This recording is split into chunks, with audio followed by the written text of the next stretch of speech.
kulan wacan oo wanaagsan saaxiibayaal halkaad naga daawanaysaan waa Boundless Media wararkan maanta idinku hayno qodobadiisa waxaa ka mid ah garoonka diyaaradaha ee Kabul oo gantaalo lagu weeraray xaalad halis ah oo ka taagan gobolka Bakool ciidamada Israa'iil oo weeraro cusub ku qaaday Gaza daawadayaal ku soo dhawaada qodobadaas oo faahfaahsan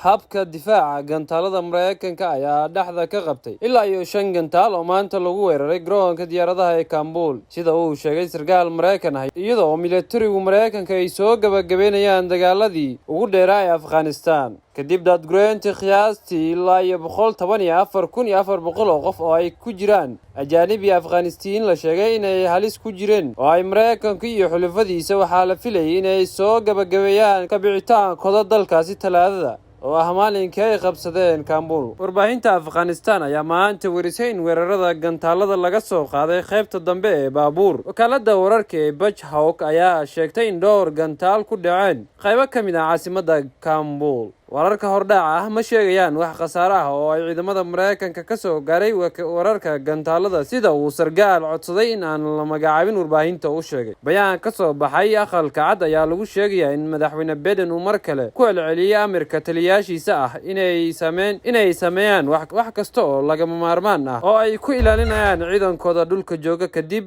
markii lagu wargeliyay bayaan ka soo baxay aqalka cad ayaa lagu sheegay in madaxweyne Biden uu mar kale ku celceliyay amarka taliyaashiisa inay sameeyaan wax kasta oo lagama maarmaan ah oo ay ku ilaalinayaan ciidankooda dhulka jooga kadib markii lagu wargeliyay weerarka Biden ayaa sidoo kale sheegay in howlgallada garoonka ay u socdaan si aan kala joogsi lahayn sida bayaankaasi lagu yiri maalinkii Axad ahayd diyaarad drone ah oo Mareykanku leeyahay ayaa weerartay gaari qarax lagu fulin rabay oo uu waday ismiidaamiye kaasi oo saraakiisha Pentagonka ay sheegeen in loo waday in lagu weeraro garoonka diyaaradaha ee Kabul si kastaba ciidamada Mareykanka ayaa sheegay inay baarayaan warbixino ku saabsan in khasaare shacab uu ka dhashay weerarkaasi Axadii ah gobolka Bakool oo ka tirsan 5 degmo ayaa laga soo warinayaa in 3 ka mid ah ay ka jiraan xaalad bini'aadanimo aad u daran taasi oo ay ugu horeyso degmada Xudur maamulka gobolka ayaa sheegay in xaaladdu ay marayso meel adag oo u baahan gurmad degdeg ah xilli ay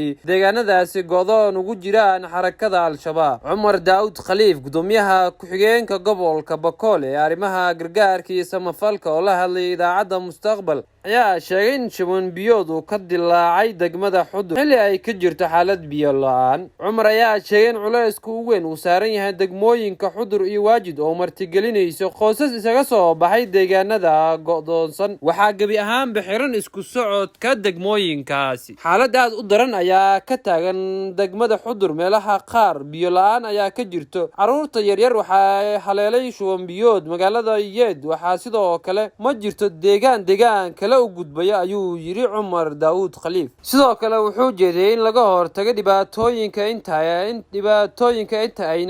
inta aynan guud ahaan u sii gudbin bulshada isagoona ka dalbaday xukuumadda iyo hay'adaha samafalka inay kaalin weyn ka qaataan samata bixinta qoysaskaasi si kastaba xaaladda go'doonka ah oo ku jira gobolka Bakool ayaa 10 jirsatay marar badan ay koonfur galbeed ballan qaaday wax ka qabashada xaaladaasi waxaana sare u sii kacaya dadka ku sii qulqulaya Xudur oo xilligan uu ka jiro dhaqdhaqaaqa ugu badan haatan ciidamada cirka Israa'iil ayaa maanta weeraray 2 goob oo ka tirsan Gaza kadib markii shacabka degan Gaza iyo ciidamada Israa'iil ee xuduudda ay isku dhaceen sidoo kalena buufino soo qaaday walxaha qarxo lagu weeraray koonfurta Israa'iil sida ay ciidanka sheegeen weerarkan ayaa yimid iyada oo Masar iyo Israa'iil ay qafiifiyeen xayiraadaha socdaalka iyo ganacsiga ee lagu soo rogay Gaza halkaasi oo labada dal ay go'doominayeen tan iyo markii ay Xamaas qabsatay 2007 diyaarad dagaal oo ay leedahay Israa'iil ayaa weerartay dhismo military oo Xamaas ay u adeegsan jirtay soo saarista hubka iyo tababarada sidoo kalena laga soo garin jiray marin dhulka hoostiisa maro oo yimaada Jabila ayaa lagu yiri bayaan ay soo saareen ciidamada Israa'iil weerarada ayaa jawaab u ahaa buufino soo qaaday walxaha qarxo oo Xamaas ay ku soo weerartay dhulka Israa'iil iyo banaanbaxyo rabshado wato oo shalay dhacay ayaa lagu yiri bayaanka ilaa haatan